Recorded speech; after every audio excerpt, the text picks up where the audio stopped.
Greetings and welcome everybody to the task number 6 analysis segment.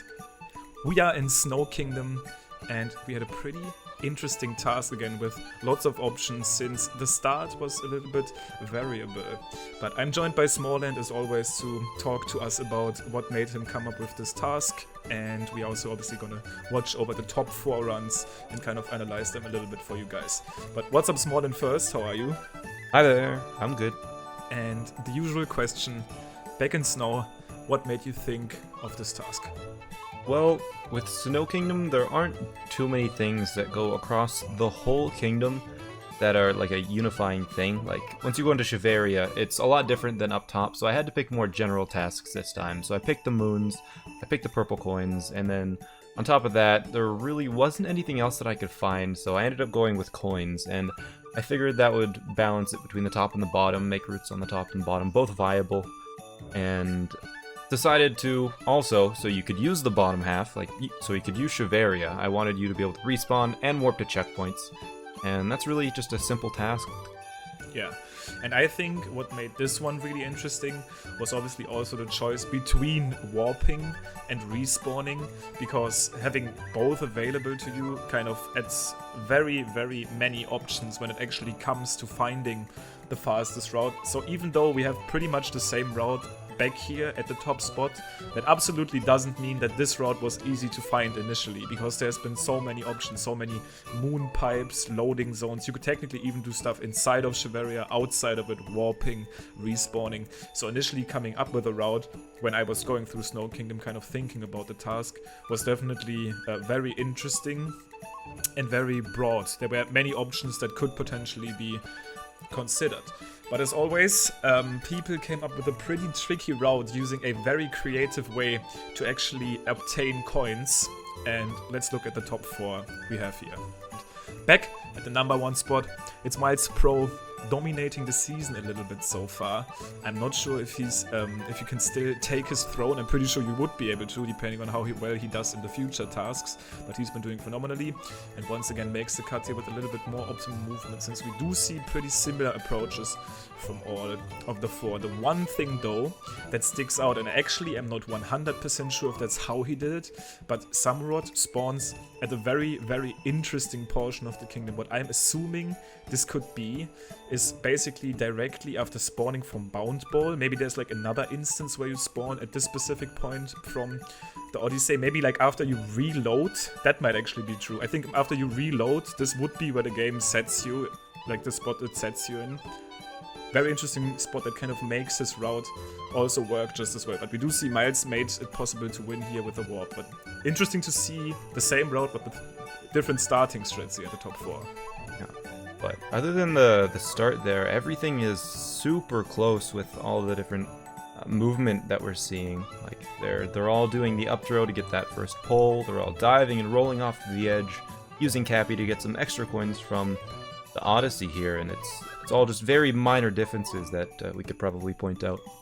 Yeah, so basically what was asked of you in this task is obviously to get 5 coins. You were not allowed to get these 5 coins from either the pile of coins that are next to you when you respawn and take damage at something, and you also can just collect a grey moon to get the 5 coins. But what you were able to do is, after you collect 3 purple coins, a 4th purple coin actually gives you 2 coins, kind of similar to what most people did in the last task of the last season.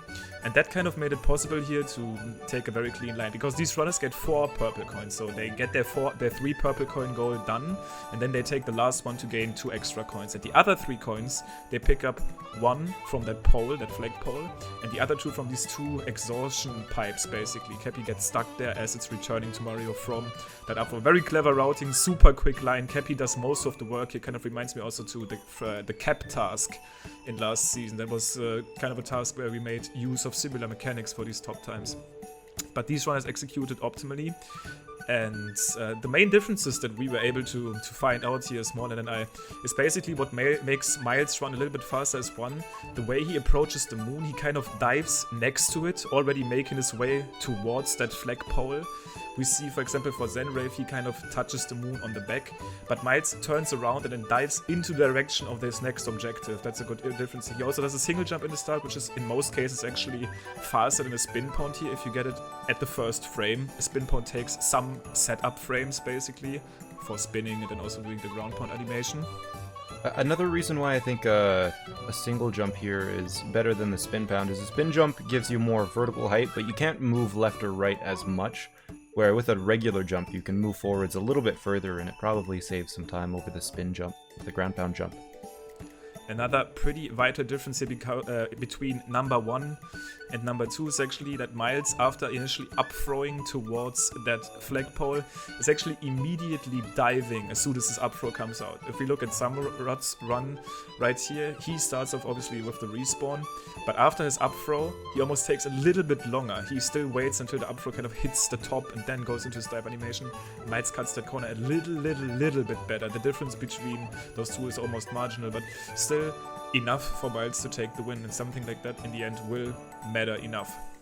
And if we look number 3 and number 4, we see two different versions of actually getting these last purple coins. And Rafe goes for the spin throw, which might have not been optimal in this case because he didn't really need the distance from the spin throw, and actually getting the spin throw out might take him a little bit more time. The distance there was not needed. A direct throw or a down throw that Miles did might have been better. Also, once again, Zenrave does the spin pun at the start, maybe losing some time there and doesn't maybe grab the moon at the best spot. But this is once again a super close one. Also, Inner City Gaming waits quite a long time after his initial up throw to dive. And these little differences made the cut here between the first and the fourth runner. Super small differences that made for really small time differences, but it's the difference between first and fourth is half a second. Extremely clever routing here. Using this little invisible coin spawning machine, aka the Odyssey, that kind of rewards you off of throwing Cappy at specific parts of it. And the moon shining on high is the official name of this one. Very interesting moon that gets revealed whenever you hit the moon cube. Also in a very nice spot for you to kind of pick up along the way, make your way over to those purple coins on the ground. And once again, Smallnet, I feel like I've been saying this the entire season, and we've been talking about this before, always especially falling. you in a very early video. Always falling. That's what I was going to point out, falling. If you can fall somewhere, it's actually pretty good most of the time. It's rarely a bad strategy. And then this one also worked out great again. Just fall down to these two purples, doesn't lose time at all, because Cappy, at the same time as you are falling, basically gets the work done for you, unveils the coins, and comes back to you just in time to get those last purples. But once again, paying off for these runners. And that's task number 6 in Snow Kingdom. Only 2 tasks to go before we end Season 3 here. But I can't wait. I'm definitely excited to maybe try task 7 or 8 on my own again. But at least 8. Anyways, for now, we should probably all look at task number 7 first to see what this is all about. Here's task 7 in Cascade Kingdom.